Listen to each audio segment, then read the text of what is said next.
లాభాలు ఉన్నాయి అనేది పూర్తిగా కూడా మనం ఈ వీడియోలో మాట్లాడుకుందాం. అయితే మన తెలంగాణలో ఆసరా పింఛన్ల పథకం కింద లక్షలాది మంది అర్హులకు ప్రభుత్వం పింఛన్లు అందిస్తుంది. అయితే ఇందులో బ్యాంకు అకౌంట్లు లేని వారికి నేరుగా వేలి ముద్రలు తీసుకొని పింఛన్లు పంపిణీ చేస్తున్నారు. కానీ ఇక్కడే పెద్ద సమస్య వచ్చింది. వయస్సు పైబడడం వల్ల చాలా మంది వృద్ధులకు వేలి ముద్రలు అరిగిపోయి మిషన్లపై అవి సరిగ్గా పడవు. ఒకవేళ వేలి ముద్ర పడకపోతే ఆ నెలకు సంబంధించినటువంటి పెన్షన్ ఆగిపోతుంది. ఇలా ఒకటి కాదు, రెండు కాదు, నెలల తరబడి పెన్షన్లు రాక అధికారుల చుట్టూ తిరగలేక వృద్ధులు తీవ్రంగా ఇబ్బంది పడుతున్నారు. మరోవైపు మరణించిన వారి పేర్లని కూడా లబ్ధిదారుల జాబితా నుంచి ప్రభుత్వం తొలగించింది.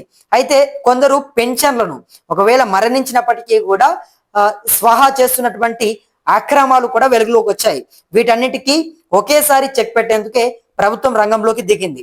ఈ సమస్యలన్నిటికీ శాశ్వత పరిష్కారంగా రాష్ట్ర ప్రభుత్వం ఫేస్ రికగ్నిషన్ ముఖ గుర్తింపుని ఆధారిత వ్యవస్థను అమలు చేయబోతుంది. దీనికోసం SERP SERP society for elimination of rural poverty ఆధ్వర్యంలో అధికారులు ఒక ప్రత్యేకమైన మొబైల్ యాప్ ను రూపొందించారు.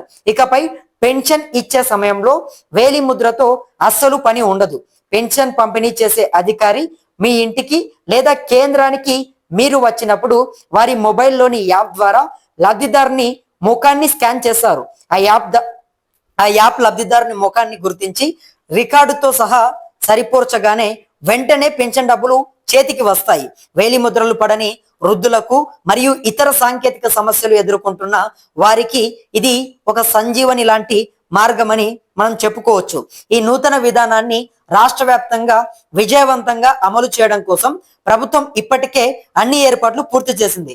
పురపాలక సంఘాలు, ఐకేపీ సిబ్బంది, మెప్మా సిబ్బంది మరియు పంచాయతీ కార్యదర్శులకు, క్షేత్రస్థాయి అధికారులకు ఈ యాప్ ఎలా వాడాలనే దానిపై ప్రత్యేక శిక్షణ కూడా ఇచ్చారు.